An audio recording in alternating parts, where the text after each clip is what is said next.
پیارے بچوں، السلام علیکم ورحمۃ اللہ وبرکاتہ۔ دیکھیے 2 نمبر کی ایکسرسائز لکھا ہوا ہے، سوچئے اور بتائیے۔ سوال نمبر 1 ہے، الف، حضرت عمر رضی اللہ تعالیٰ عنہ کون تھے؟ حضرت عمر رضی اللہ تعالیٰ عنہ کون تھے؟ اس کا جواب ہے حضرت عمر رضی اللہ تعالیٰ عنہ خلفائے راشدین میں سے تھے۔ آپ کا شمار رؤسائے قریش میں ہوتا تھا۔ حضرت عمر رضی اللہ تعالیٰ عنہ خلفائے راشدین میں سے تھے۔ آپ کا شمار رؤسائے قریش میں ہوتا تھا۔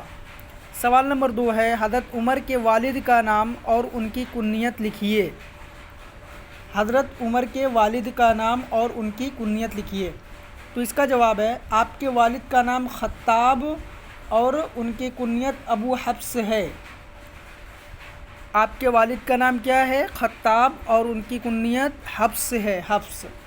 سوال نمبر 3 ہے، جیم، لڑکپن میں آپ رضی اللہ تعالیٰ عنہ کا شغل کیا تھا؟ شغل کا معنی ہوتا ہے کام، مشغولیت۔ لڑکپن میں آپ رضی اللہ تعالیٰ عنہ کا شغل کیا تھا؟ اس کا جواب ہے، لڑکپن میں آپ اونٹوں اور بھیڑوں کو چراتے تھے۔ لڑکپن میں آپ اونٹوں اور بھیڑوں کو چراتے تھے۔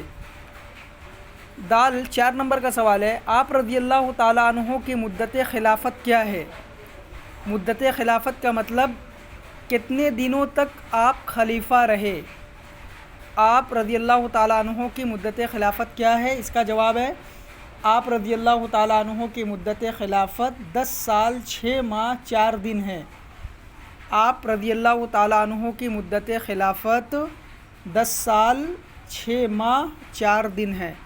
آپ یہ چاروں سوال و جواب بک میں کاپی میں کریے اور فوٹو کلک کر کے ہمیں سینڈ کریے۔